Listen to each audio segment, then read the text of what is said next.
BBN, Jack Frost. What's up, party people? Hey, look, man. This is what happens. So, recently we had Tekashi 6ix9ine, right? So, actually, this wasn't recent. This was a while back. Remember, Tekashi 6ix9ine used to go to Houston a lot.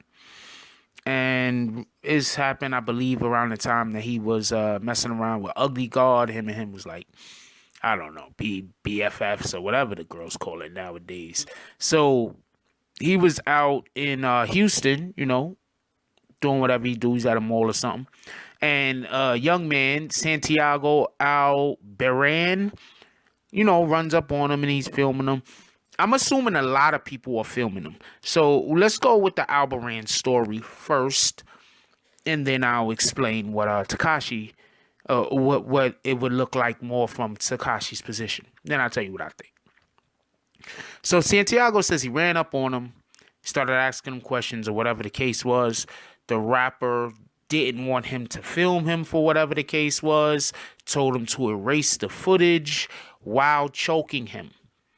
So he erased the footage because he didn't want to be hurt any further. And so now this individual, Santiago Albaran, believe that's how you pronounce his last name, he goes to the police and now he's filing charges.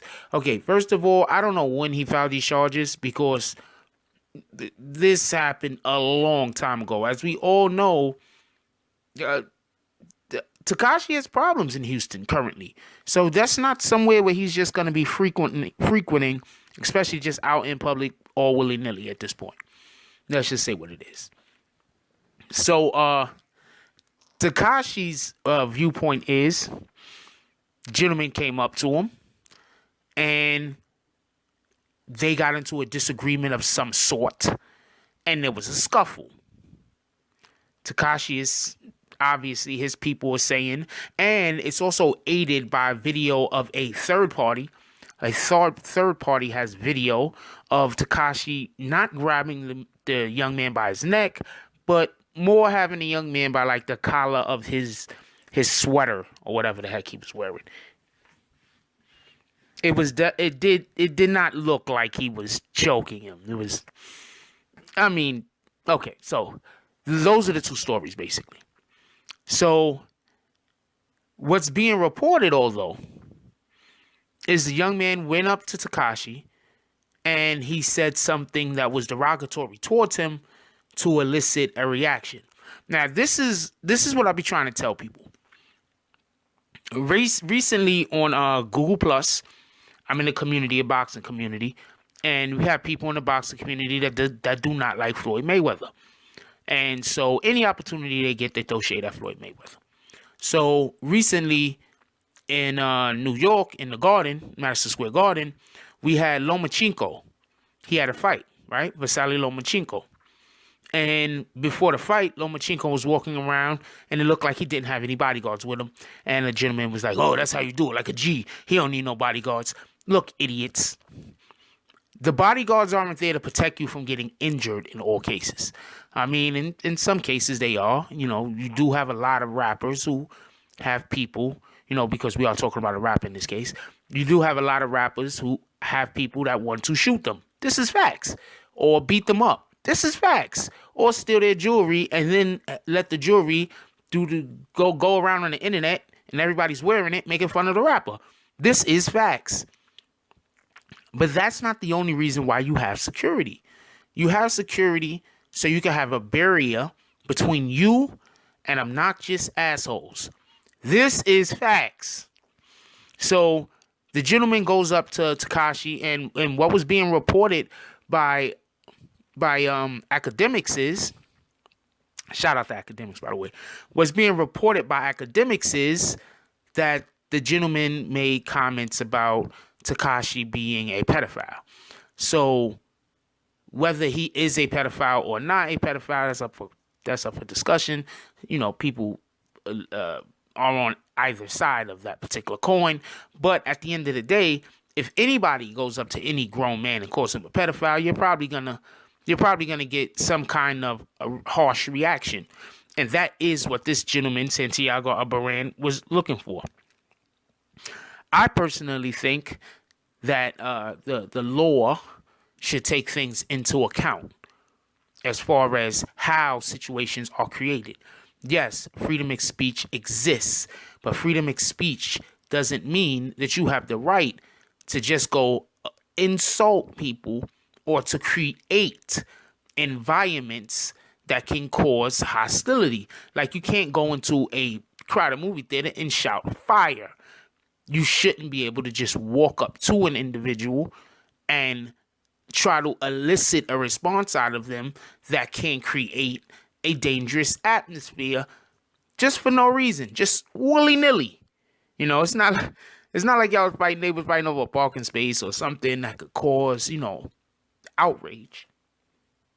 This guy obviously heard that Tekashi 6ix9ine was going to be at a location, and he made the effort to get himself there and then create a situation that now he can possibly sue Tekashi. So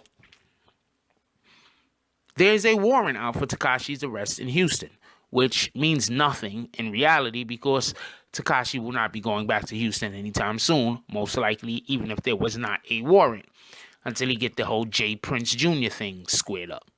So it really it's nothing really here nor there.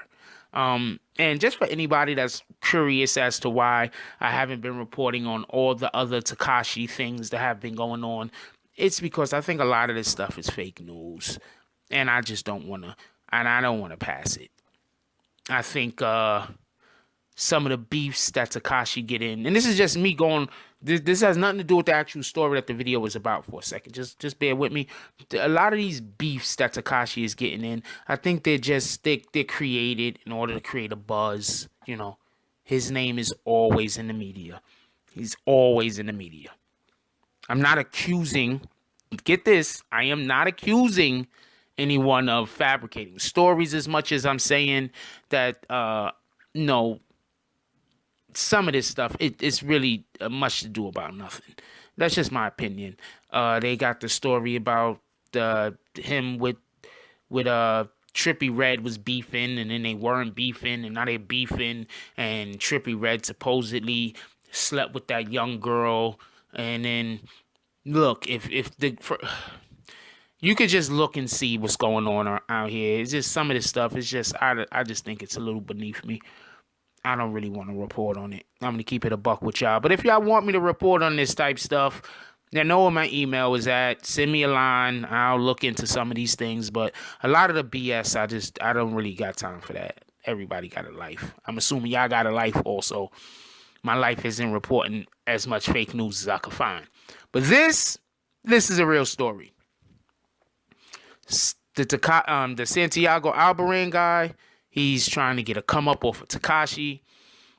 Obviously, this is one situation that it seems like Tekashi is in the 100% right. He has done nothing wrong. He has somebody is trying to prey on him. But once again, this is what happens when you create an atmosphere around you, and which is around him currently. This is what happens. Anyway, leave the comments down below. I want to know what you guys think about this. Do you think the kid is in the right? Do you think Tekashi is in the right? Do you think that the kid is just after money?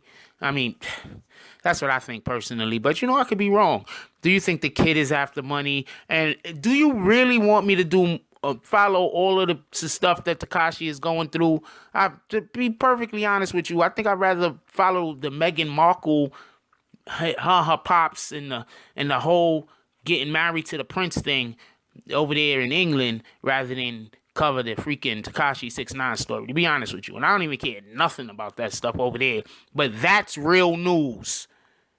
Anyway, like, comment, subscribe, Join the notification gang. Hashtag Bronx Bombers. Let's get it. And look, I love y'all. Take care of each other. Hug the kids for me. And that's all I got on this one. I'm out. If you like this video, please hit the like and subscribe button. If you would like to help dictate the direction that this channel takes, please leave a comment. All comments are appreciated, whether positive or negative. Thank you very much and enjoy your day. And remember, positive thoughts cause for positive things to happen. Let's get it.